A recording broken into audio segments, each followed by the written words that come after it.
સહજાનંદ સ્વામી મહારાજની જય.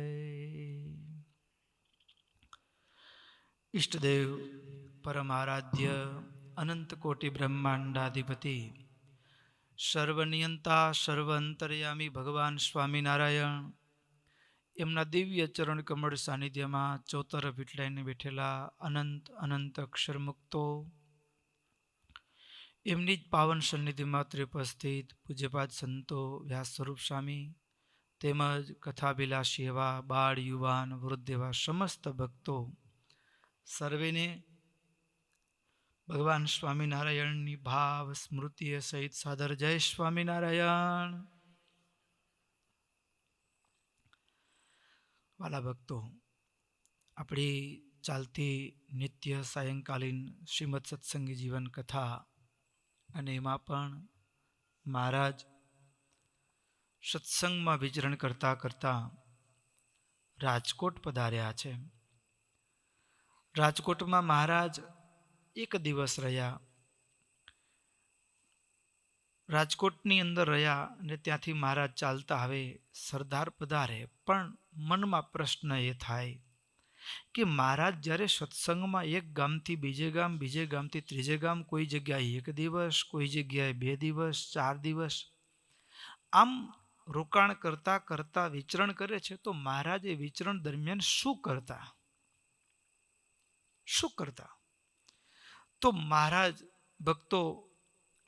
અને સંતોએ સમયે ભૂમંડળમાં એકાંતિક ધર્મનું સ્થાપન કર્યું. હવે એ સમયની પરિસ્થિતિ કેવી હતી?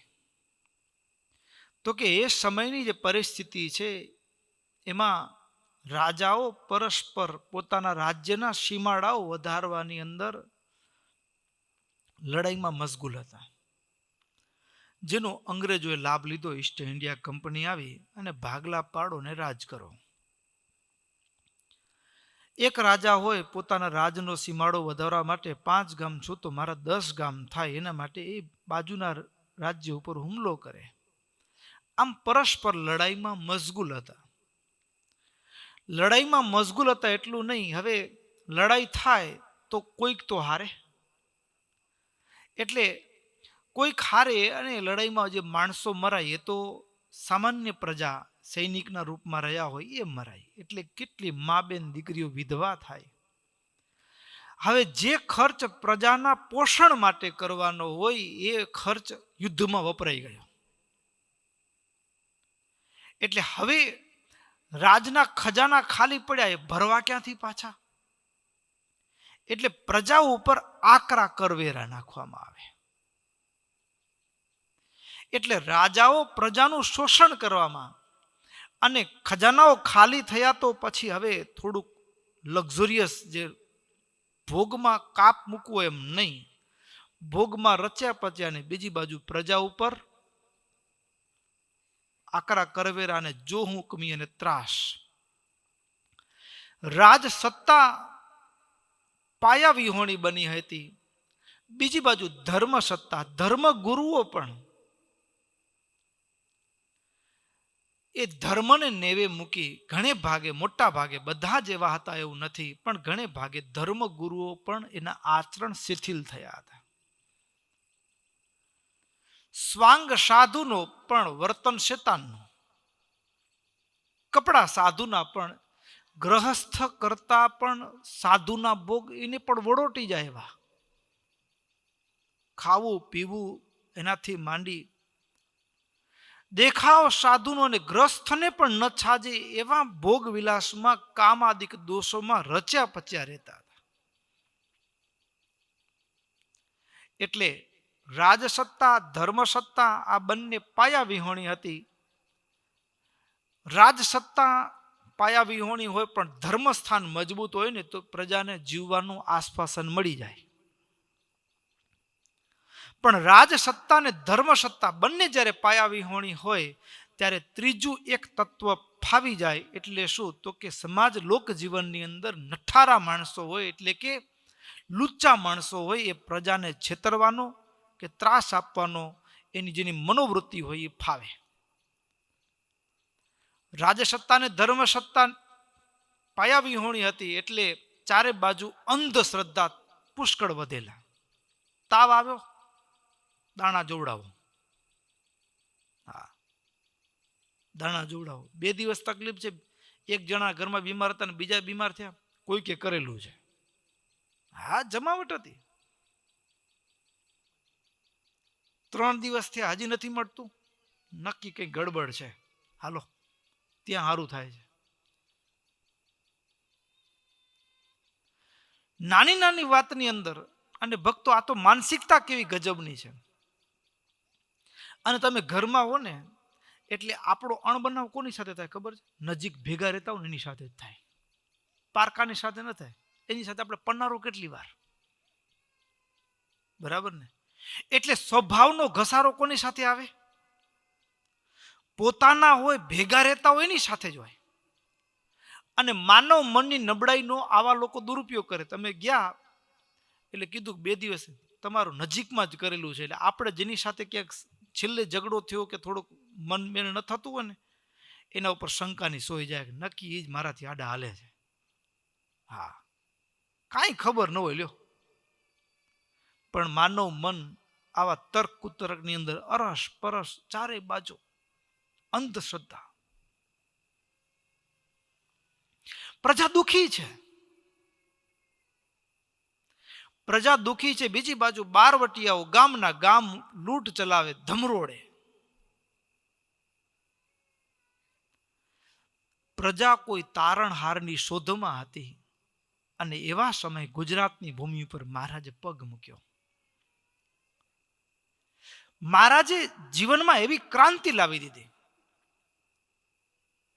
પરિવાર જીવનમાં જે વિક્ષેપ હતો એને મહારાજે કેવી રીતે દૂર કર્યો? વ્યવહારમાં વિક્ષેપ હતો એને મહારાજે કેવી રીતે દૂર કર્યો? રાજ સત્તાઓથી જે શોષણ થતું હતું એનાથી મહારાજે કેવી રીતે રક્ષણ આપ્યું? ધર્મ સત્તા, ધર્મ ગુરુઓ પણ જે આચરણમાં શિથિલ હતા એને મહારાજે કેવી રીતે પાછા પુનઃ ધર્મના મૂલ્યોનું સ્થાપન કર્યું? આ બધું સ્થાપન થાય પછી એકાંતિક ધર્મનો ભાવ જે છે, પ્રેમ લક્ષણા ભક્તિ, એનું સ્થાપન થઈ શકે. તો મહારાજની જે કાર્યશૈલી છે, સમાજની અંદર ભક્તો છૂત અછૂત. હા, અહીં કને શતાનંદ સ્વામીએ નોંધ્યું છે, મહારાજનું જે કાર્ય છે એ શું છે? ચતુર્નામ અપી વર્ણાનામ આશ્રમાણામ સનાતનમ ધર્મ સંસ્થાપયામાસ ભગવાન ધર્મ રક્ષક. સમાજનો નિમ્ન ગણાતો વર્ગ હતો ને, એને મહારાજે, જેને દુનિયા ધૂતકારતી હતી, જેને દુનિયા ધૂતકારતી હતી, એને મહારાજ એટલો પ્રેમ આપ્યો, એનામાં એવા સંસ્કારો રેડ્યા. આમ સાચું કહીએ તો અનામતના આપણે વિરોધી નથી, પણ અનામતની જે સિસ્ટમ છે ને એ સમાજ વ્યવસ્થામાં એક ઉલટાનો જે ગેપ છે જાતિગત, એ ઘટાડવાની જગ્યાએ વધારે છે. અત્યારે રાજકારણમાં સૌથી વધારે રાજકારણ ખેલાતું હોય તો આ અનામત અને જાતિગત રીતે લડાવીને આપણને ટૂંકા કરવા માટે આ રાજનેતાઓ ચાલ રમતા હોય. અનામતથી જે બે જાતિ વચ્ચેનું જે ગેપ છે, એકનું પ્રજા જીવન સાવ નીચું છે, આચાર વિચાર વ્યવહારથી દુર્બળ છે, એને ઊંચા લઈ આવવા માટે અનામતની જગ્યા, અનામતથી એ 50-100 વર્ષની અંદર સમકક્ષ આવી જવું જોઈએ, એની જગ્યાએ કેમ નીચું જ રહ્યું? તો ભક્તો, જે સમાજની અંદર જે વર્ગને ધૂતકારવામાં આવતો હતો એને અનામત કરતા પણ ભક્તો એને ગુણોનું અનામત ભગવાને આપ્યું, સ્વભાવનું અનામત આપ્યું, સંસ્કારો એવા આપ્યા ને કે જે સમાજનો તરછોડાયેલો વર્ગ હતો ને, હા, એ સમાજમાં ઉચ્ચ વર્ગની હારે બરોબર બેસી શકે એવા એના ગુણો, એવા એનો સદાચાર. એક સાફ કરનારો, ફળિયું વાળનારો માણસ, મેલું ઉપાડનારો માણસ એ ગોવો, અને જુનાગઢના અધિકારી ના ઘરનું આંગણું સાફ કરતો હોય અને એ શેઠાણી એમ સાદ કરે, ગોવા કઢી બચી છે લેતો જજે ઘરે. અને એક સાફ કરનારો માણસ એમ કહી દે, તમારી કઢી અમને કામ ના આવે. કોણ ઊંચું ને કોણ નીચું? જેને આપણે નીચો માનીએ છીએ એ માણસ એમ કહી દે કે તમારી કઢી અમને કામ ના આવે. કેમ? તમે સ્વાદિયા છો, તમે એની અંદર વૈષ્ણવોને ન શોભે એવા હિંગ લસણ કે એનો પ્રયોગ કરો છો. અમે હિંગ લસણ નથી ખાતા, અમે ભગવાનના ભગત છીએ, આમ કહી દે ને. હા, એમાં એ શેઠ અધિકારી એ ગેલેરીમાં બેઠેલા અને કંઈક પાનાઓ ફેરવતા હતા, વાંચતા હતા, એને આ શબ્દ સાંભળીને ચમકી ગયા. શું બોલે છે? સાફ કરનારો માણસ. ભક્તો, સ્વામિનારાયણ ભગવાનને સંસ્કારથી જીવનને ઊંચું લીધું. સમાજનો જો તરછોડાયેલો વર્ગ હતો એને એક ગુણોનું અનામત આપ્યું કે જેના કારણે એ સમાજના ઊંચા વર્ગની સાથે પણ એ તાલ મિલાવી શકે. સમાજની જે ભેદ રેખા હતી, સમાજ જીવન જે જ્યાંથી સમાજની અંદર, અને ભક્તો એવી વાત છે, કોઈને પોતાની જ્ઞાતિનું માન હોવું જોઈએ પણ અન્ય જ્ઞાતિને કે જાતિને ક્યારે નિમ્ન નહીં માનવાની. ભગવાનનું સર્જનમાં કોઈ ખામી નથી, દરેકનું એટલું જ મહત્વ છે. દરેકનું એટલું જ મહત્વ છે. અને ભક્તો, જો કોઈને ન્યૂન માનીએ છીએ અને કોઈ વ્યક્તિની તુલના એના કાર્યથી લઈ અને એને તરછોડવામાં આવે તો એ માનવ જીવનની સૌથી મોટી ભૂલ હોય. માનવ જીવનની સૌથી મોટી ભૂલ હોય. અત્યારે પણ આ દર્દ સમાજ વ્યવસ્થામાં આપણે બધા ભોગવી રહ્યા છીએ. અત્યારે પણ આપણે ભોગવી રહ્યા છીએ. સમાજની સેવાકીય પ્રવૃત્તિ સાથે સંકળાયેલો જે વર્ગ હતો એને એટલો દૂત કરવામાં આવ્યો, એને તુચ્છ માનવામાં આવ્યો કે એને એ કામ કરવાનું જ છોડી દીધું. પેલા ગાય ઢોર પશુ મરી જાય તો એ ઉપાડી જતા, હવે એ ઉપાડો નથી, આપણે એ કામ કરવું પડે છે ને. તો હવે આપણે એ થઈ ગયા. એની ઘૃણા એને કાર્ય છોડી દીધું, જેના કારણે અમને અપમાન સહન કરવું પડે. તો આમાં નથી કરવું. દરેક વ્યક્તિનું મહત્વ છે. કોઈની અવહેલના એના કાર્યથી નહીં.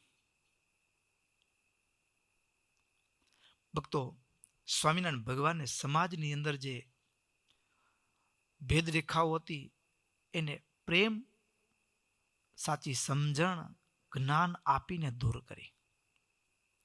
એ સગ્રામ ભગત હોય, કૂતરા પકડનારો માણા હોય તો રાત્રે એના ઘરે પણ જાય.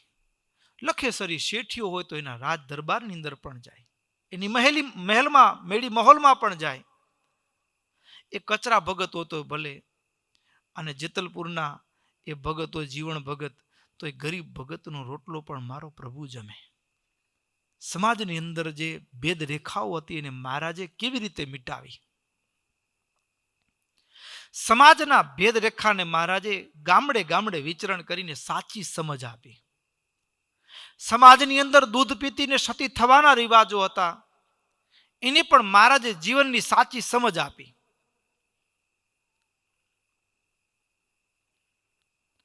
એટલું જ નહીં ભક્તો, સમાજ વ્યવસ્થાને બેલેન્સ કર્યા પછી પારિવારિક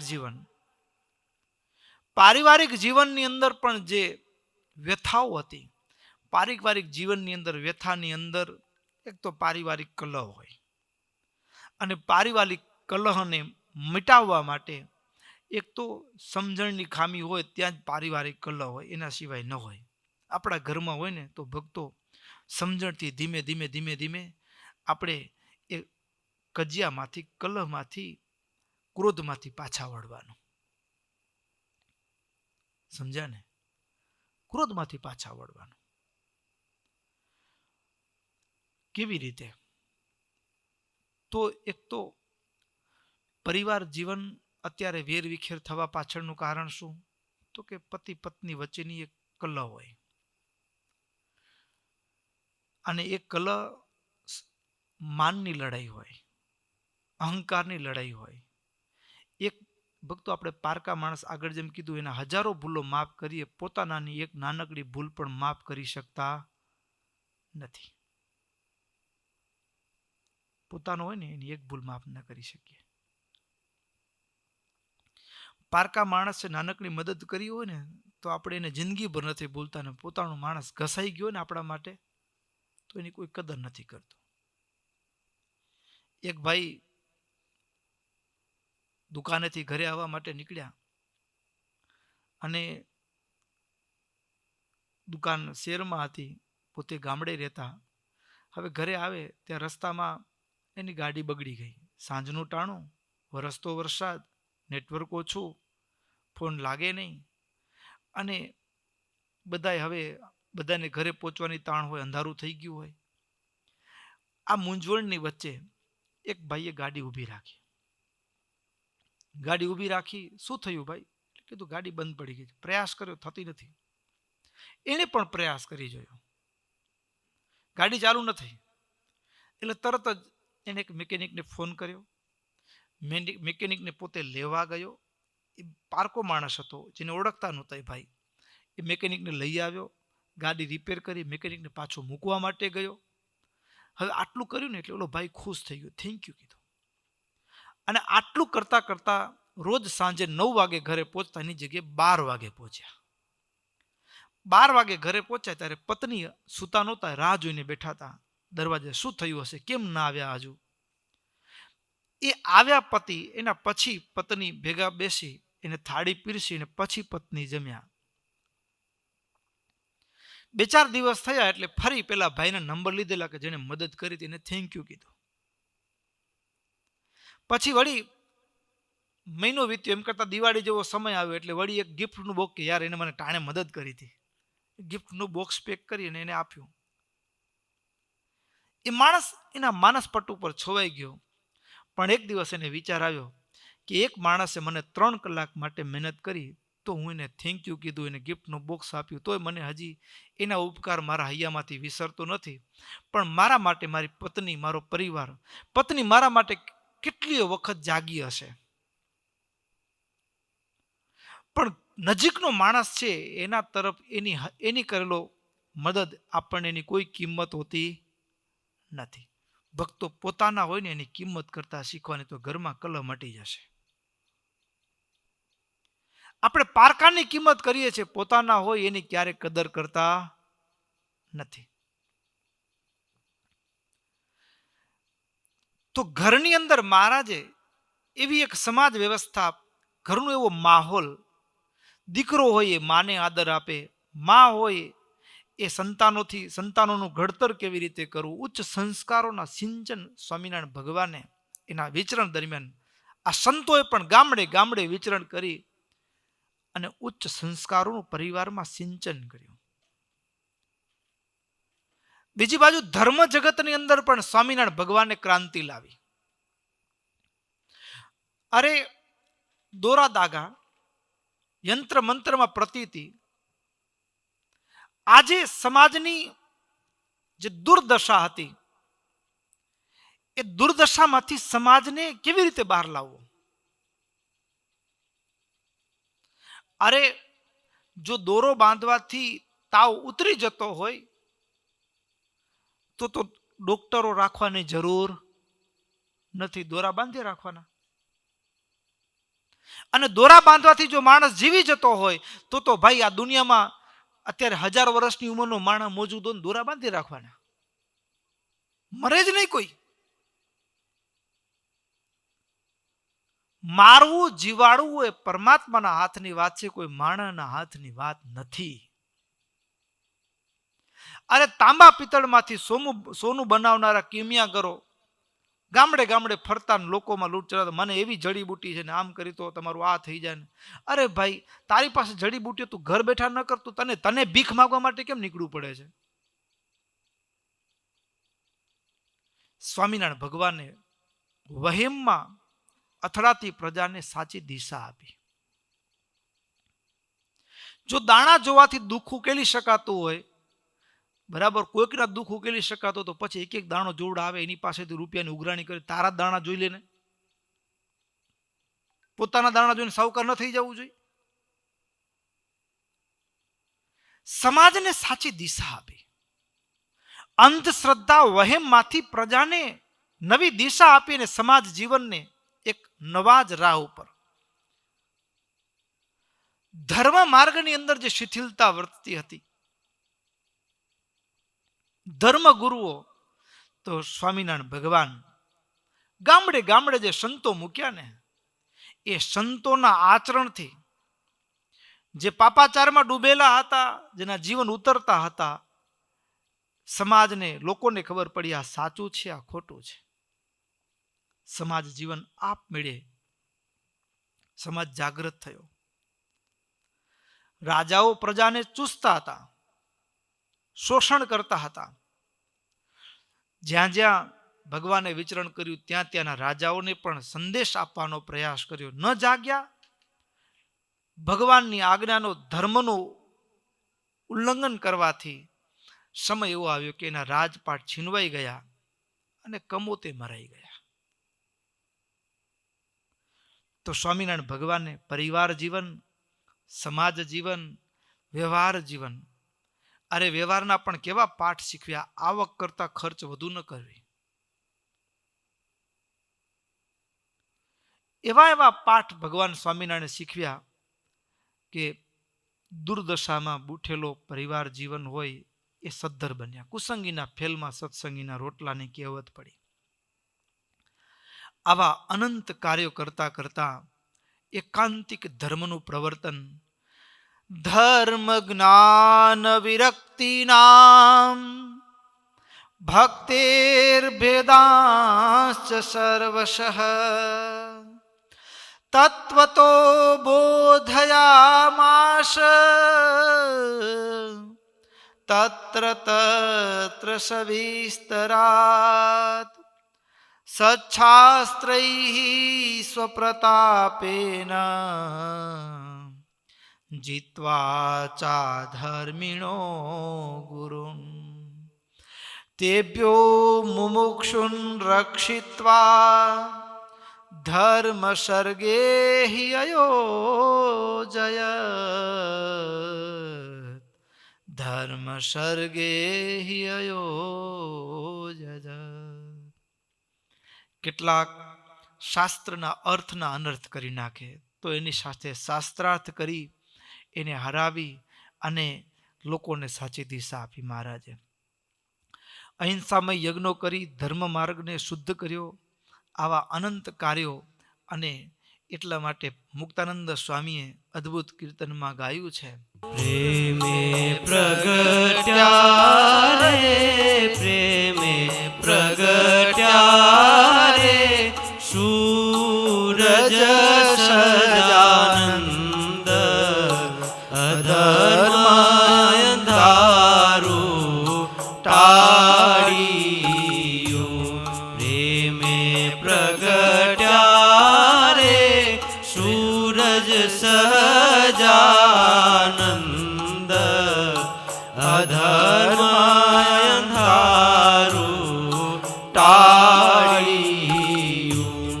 માયા રાત મુમુક્ષુની ટાળી, માયા રાત મુમુક્ષુની ટાળી. થયું હરિ મળતા, થયું હરિ મળતા પૂરણ પરભાત અધર્મ અંધારું ટાળ્યું. સંશય શોક હર્યા સર્વે જીવના, સંશય શોક હર્યા સર્વે જીવના. જેણે માની રે, જેણે માની રે, પ્રેમે વાલાની વાત અધર્મ અંધારું ટાળી. જ્ઞાની ઉલુક જગત માતા, જૂઠા જ્ઞાની ઉલુક જગ માતા, તે સંતાણા રે, તે સંતાણા રે, પાપી પર્વત માય, અધર્માય ધારું ટાળ્યું, પ્રેમે પ્રગટ્યા રે, પ્રેમે પ્રગટ્યા રે, સૂરજ સજાનંદ, અધર્માય ધારું ટાળ્યું. મહારાજના આગમનથી કેટલું કેટલું થયું ભક્તો. ભુજનો જ પ્રસંગ છે. મહારાજ ભુજમાં પધાર્યા ત્યારે કેવું તો કે ગુરુ મહારાજ, હમારે ગુરુ તો 24 ઘંटे સમાધિ में रहते हैं.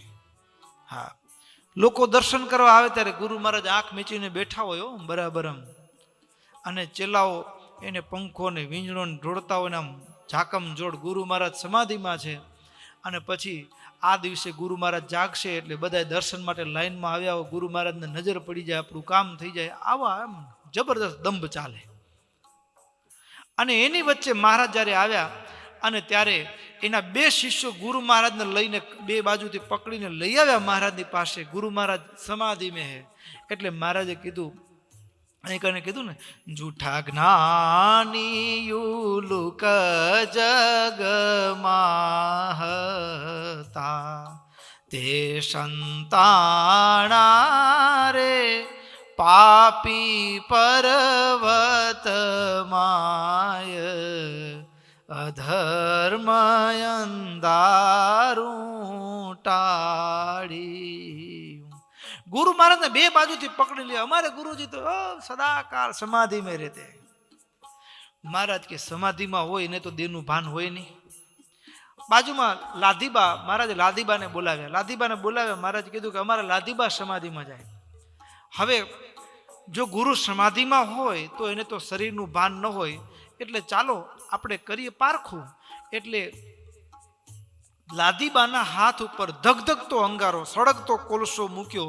હાથની ચામડી બળી ગઈ, પણ લાદીબા સમાધિમાં, દેહમાં છે જ નહીં, તો ધામમાં ગયા છે. તો શરીરને કોઈ કાપે તો પણ ખબર પડે નહીં. હાથ દાજી ગયો પણ લાદીબા હલ્યા કે ચલ્યા નહીં, કારણ કે સમાધિમાં છે, એની પીડા જ નથી અનુભવાતી. બીજી બાજુ કીધું, अब देखते हैं आपके गुरुजी भी समाधि में, तो थोड़ा उसको भी देख ले. જ્યાં ગુરુજીને આમ કોલસો મૂકવાની વાત કરીને ત્યાં તો ગુરુજી આમ આંખ બંધ કરીને 2 શિષ્યોના ખભા ઉપર હાથ મૂકીને ઊભા હતા. એને તું કે આ તો હળગતા અંગારા મારા ઉપર નાખશે તો મરશું. એટલે 2 ચેલા ત્યાં ઊભા રહે ને ગુરુ મહારાજ તો હટ્યું કાઢીને વયા ગયા. હા, તે દીની ઘડીને આજનો દાડો હજી શોધ્યા મળ્યા નથી.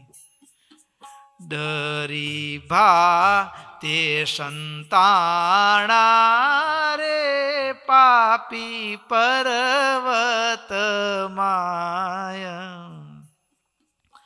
અધર્મનો ઓછાયા નીચે જે પાંગરતો જે ધર્મનું નામ હોય અને અંદર અધર્મ હોય, છાનો અધર્મ રહ્યો હોય, એને મહારાજે ખુલ્લો કરી દીધો. મહારાજ ગામડે ગામડે વિચરણ કર્યું. અને એના કારણે શું થયું? સ્વામી લખે છે, દેખી સંત કમળ વન ફૂલિયા, દેખી સંત કમળ વન ફૂલિયા. દુઃખ પામ્યા રે, દુઃખ પામ્યા રે, પાપી કુમુદય પાર, અધર્મય દારૂ ટાળી.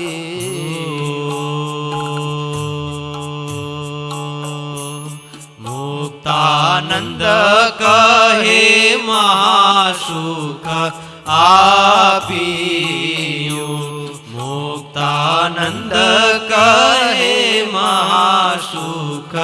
આપ્યું એને વારણે રે એને વારણે રે જાવું વારંવાર અધર્મ અંધારું ટાળ્યું પ્રેમે પ્રગટ્યા રે પ્રેમે પ્રગટ્યા રે સૂરજ સજાનંદ અધર્મ અંધારું ટાળ્યું અધર્મ અંધારું ટાળ્યું. મહારાજે ભૂમંડળ ઉપર એકાંતિક ધર્મનું પ્રવર્તન ગામડે ગામડે વિચરણ કરીને સંતો ગામડે ગામડે વિચરણ કરે અને ભાગવત ધર્મનું સ્થાપન કર્યું છે. આવી રીતે મહારાજ વિચરણ કરતા કરતા ઇતિ દિવ્ય ચરિત્ર ચિત્તકૃત કરુણાવારી નિધિર ધરાતલે વિચરણ શુચિમાસ આયયૌ સરધારાખ્ય પુરમ હરિનૃપ. આવી રીતે ભગવાન એ ભૂમંડળ ઉપર અનેક ચરિત્રો કરતા એકાંતિક ધર્મનું પ્રવર્તન કરતા વિચરણ કરતા કરતા મહારાજ અષાઢ માસની અંદર સરદાર પધાર્યા છે. સરદારની અંદર બે રાજકુમારો તુંગજી અને વૈરજી. તત્ર રાજકુમારો દૌ શિશેવાતે તમાદરા તુંગજીત વૈરજીત સંજ્ઞો તત્પદાંજ દૃઢાશ્રયો. તુંગજી અને વૈરજી બંને રાજકુમારો ભગવાનના ભગત હતા. રામાનંદ સ્વામી છતાંનો સત્સંગ છે અને બંને મહારાજ પ્રથમ વખત સરદાર આવ્યા છે. મહારાજનું ભાવપૂર્ણ સ્વાગત કરી અને મહારાજને પોતાના રાજ દરબારની અંદર ઉતારા કરાવ્યા છે. અને બંને રાજકુમારો દાસ ભાવની પેઠે રાજા હોવા છતાં પણ યદ્યપી રાજા છે પણ જેમ એકદમ ગરીબ અને દાસ ભાવે ભગવાનની સેવામાં તત્પર થયા છે. અરે અહીં કને સતાનંદ સ્વામી કહે છે તત્રાદ્ય કૃષ્ણ પ્રદાબ્જે રેણુ નામ સ્વાંગ ધારણે અક્રૂરોપમ એવાશિત દ્વિતીયો વિદુરોપમ. એટલે કે તુંગજી છે એ ભગવાનના કેવા ભગત હશે જેમ અક્રૂરજી એ જ્યારે વૃંદાવનની અંદર ભગવાનને લેવા માટે ગયા અને ભગવાન એ યમુનાના કિનારે જ્યાં પ્રવેશ કર્યો ને આ એ રજ છે કે જેની અંદર મારો ભગવાન એ ખુલ્લા પગે અડવાણે પગે વિચર્યા છે. તો એ રજની અંદર આડોટે અક્રૂરજી એમ તુંગજી પણ ભગવાનની ચરણની રજને મસ્તક ઉપર ધારણ કરે. કેવો મહિમા!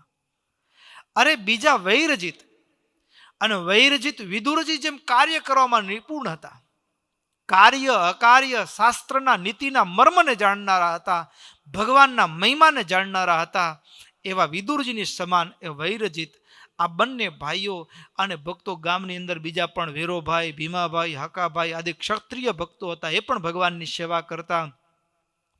શ્રદ્ધાની અંદર ભક્તો કેટલાક મુસ્લિમ બિરાદરો પણ સત્સંગી હતા.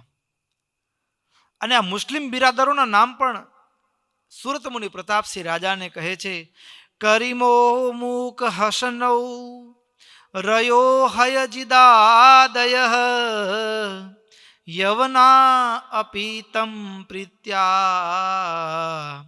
ભેજીરે દ્રઢ નિશ્ચયા. કરીમ ભગત, મુક ભગત, હસન ભગત, રયો, હયજીત આ મુસ્લિમ ભક્તો પણ ભગવાનની આદર પૂર્વક સેવા કરી રહ્યા છે. આ મુસ્લિમ ભગતની અંદર પણ એક ભગતની કથા મારા જ્યારે સરદાર પ્રથમ વખત આવ્યા છે ત્યારે સંપ્રદાયના અન્ય શાસ્ત્રોમાંથી સાંભળવા મળે. બોદા કમાનગર. બોદા કમાનગર રામાનંદ સ્વામીના શિષ્ય છે. પંચભૂતનું ખોડિયું એને મુસ્લિમ પરિવારમાં પ્રાપ્ત થયું પણ સ્વભાવે એ દૈવી એટલે રામાનંદ સ્વામીના યોગમાં આવ્યા. ભલે મુસ્લિમ પરંપરામાં જન્મ થયો છે પણ એ માંસાહાર ક્યારેય કરે નહીં અને એ નિત્ય સ્નાનાદિક પૂર્ણપણે પવિત્રતાથી જીવન વિતાવે અને સ્મરણ સત્સંગના બધા જ નિયમોનું પાલન કરે.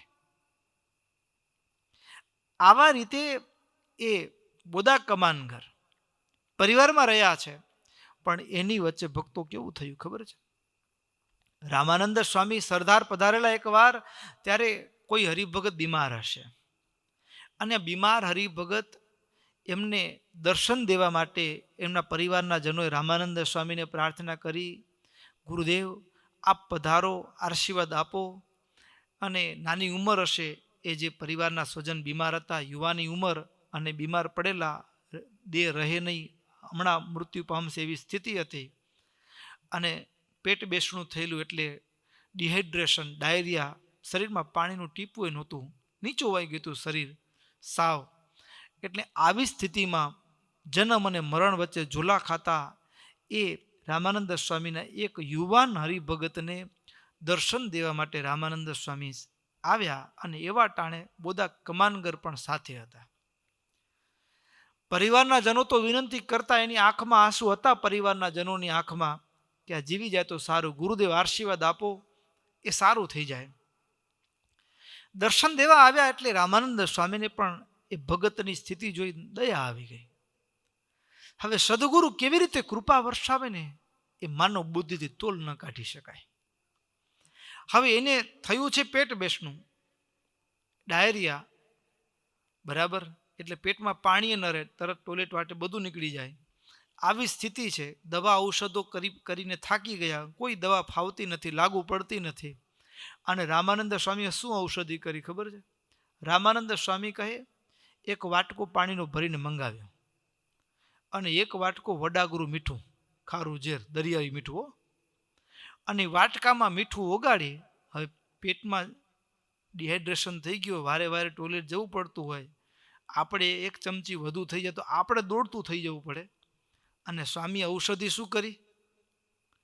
વાટકામાં મીઠું ઓગાળી અને આખો વાટકો પાણીને પાઈ દીધો. લ્યો, ઓછું જાણે હોય તો એક વાટકો મીઠું પાણીમાં નાખી હલાવીને પાઈ દીધું, માણસ ગુજરી જાય. પણ રામાનંદ સ્વામીની કૃપાથી એ ભગત સાજા નરવા થઈ ગયા. 2-4 દિવસમાં તો વળતા પાણી થઈ ગયા અને એકદમ સ્વસ્થ બની ગયા. પણ આ બોદા કમાનગરે પોતાની જિંદગીની ડાયરીમાં લખી દીધું, કોઈને પેટમાં ગડબડ હોય તો કઈ દવા દેવી? એક વાટકો મીઠું ને એક વાટકો પાણી ભરીને હલાવીને પીવડાવી દો. આ ગુરુનો અજમાવેલો પ્રયોગ છે, રામબાણ ઇલાજ. હા, લખી નાખ્યું ડાયરીમાં ઘણી વખત. હા, ભગવાન અને મહાપુરુષોની જિંદગીમાં નકલ ન કરવી હો. હા, એ એના યોગ સામર્થ્યથી આવું થતું હોય.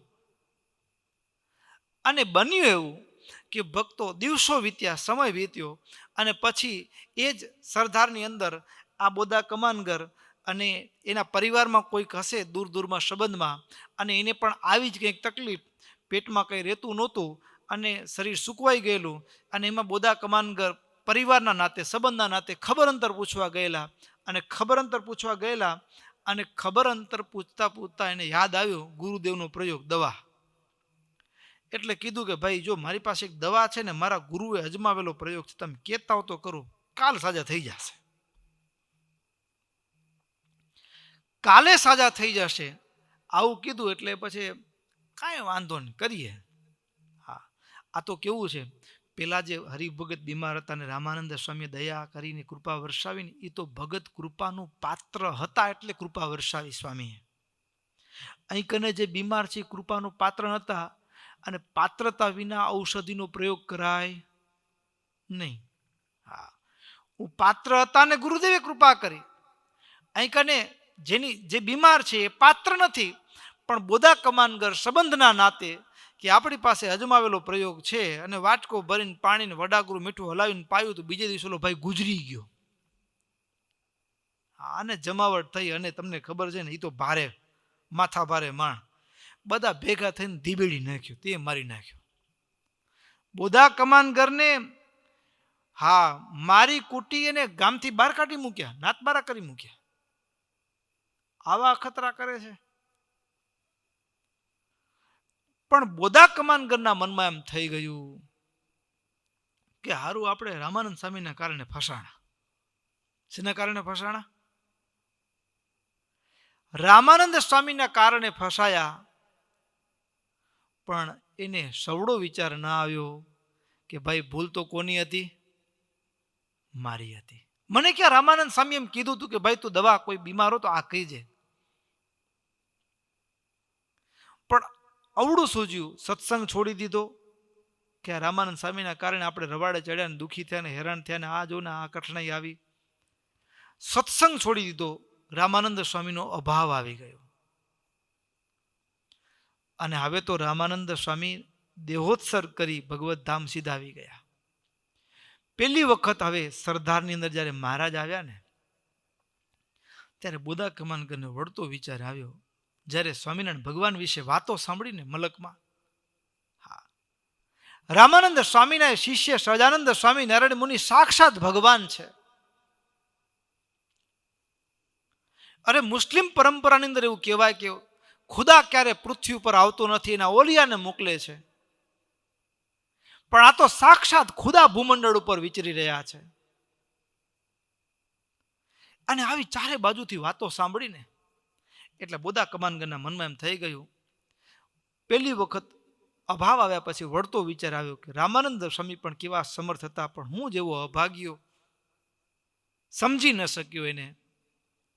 અને એના શિષ્ય ભગવાન હોય અને સરદાર આવતા હોય અને અહીંયા આવ્યા હોય તો હવે મારે પાછું સત્સંગમાં જોડાઈ જવું છે. વળતો વિચાર આવ્યો, કેમ જોડાવું? કેમ રાખે? સત્સંગમાંથી છૂટા પડી ગયા છે, વિમુખ થઈ ગયા છે. એટલે બોધા કમાનગરે એક યુક્તિ કરી. મુક્તાનંદ સ્વામી છે ને મા હૃદયના છે, માં છે ને દીકરાના દોષ ન જુએ.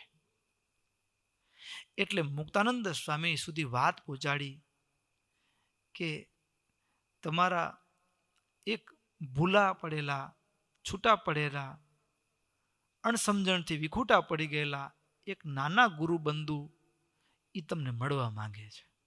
મુક્તાનંદ સ્વામી મળ્યા. સ્વામીની પાસે બોર જેટલા આંસુ પાડી રડતી આંખે કીધું, સ્વામી મહારાજને પ્રાર્થના કરો ને મને સત્સંગમાં પાછા લ્યો, મને સત્સંગમાં રાખો, કૃપા કરો મારી ઉપર.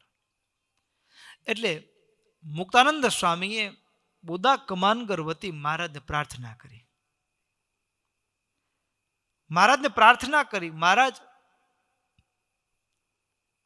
ગુરુદેવના એક જૂના શિષ્ય છે, પણ અણસમજણથી વિખૂટા પડી ગયેલા અને હવે સત્સંગમાં પાછા આવવા માંગે છે. મહારાજ એને રાખીએ એવી વાત એના તરફથી આવી છે, શું કરવું આપ જ કહો.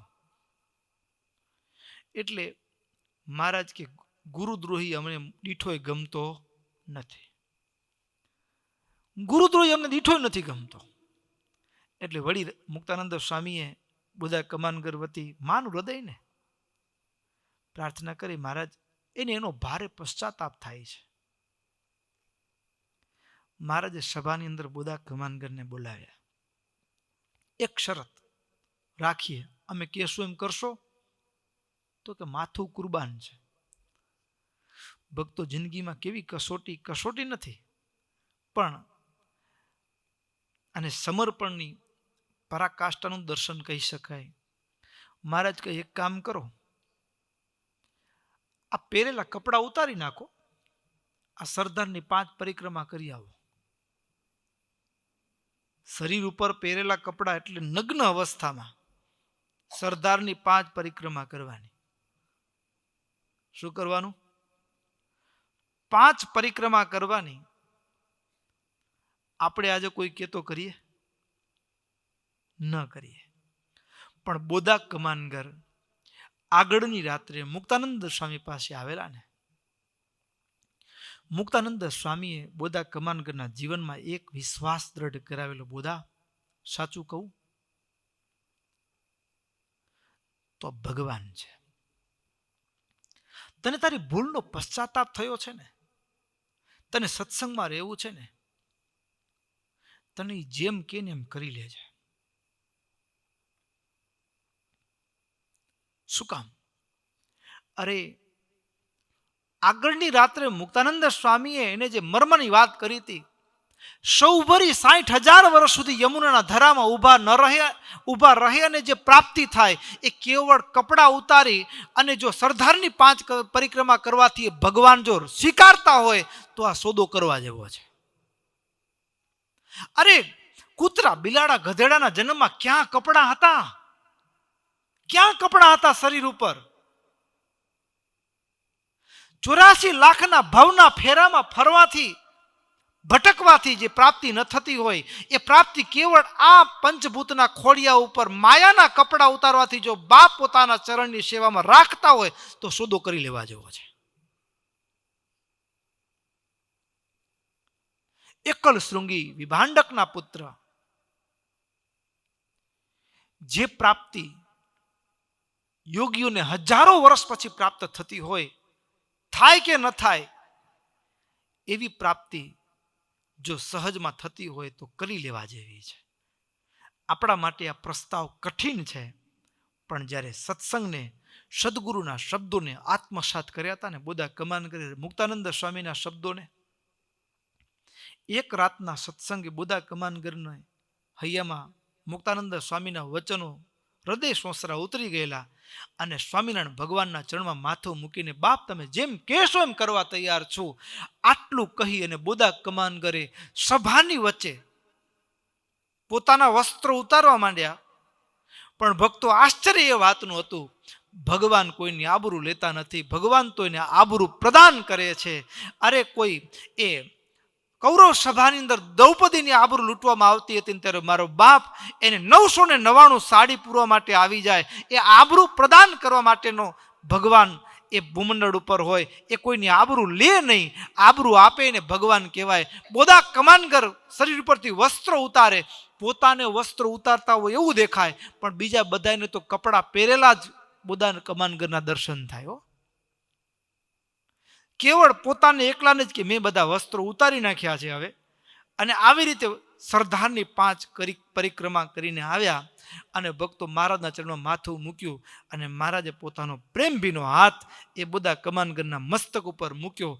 ભક્તો વાસ્તવ હકીકત એ હતી કે બોધા કમાનગરે એ વસ્ત્રો ઉતારવાની વાત હતી. મહારાજ એને આ પહેરેલા વસ્ત્રોની સાથે સાથે કયા વસ્ત્રો ઉતરાવ્યા તો કે માયાના કામનું વસ્ત્ર ઉતરાવ્યું, ક્રોધનું વસ્ત્ર ઉતરાવ્યું, લોભનું વસ્ત્ર ઉતરાવ્યું, અરે વાસનાના વસ્ત્રો ઉતરાવી નાખ્યા.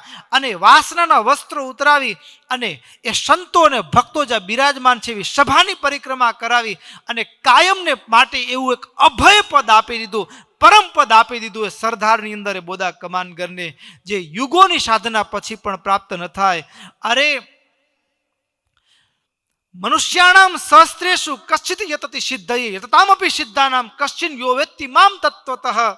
હજારો ને લાખોમાંથી કોઈ એકાદ ભગવાનનો ભગત હોય અને આવા પણ હજારો ભેગા કરીએ, એનામાંથી કોઈક એવો હોય કે જે ભગવાનને તત્વતઃ જાણી જાય.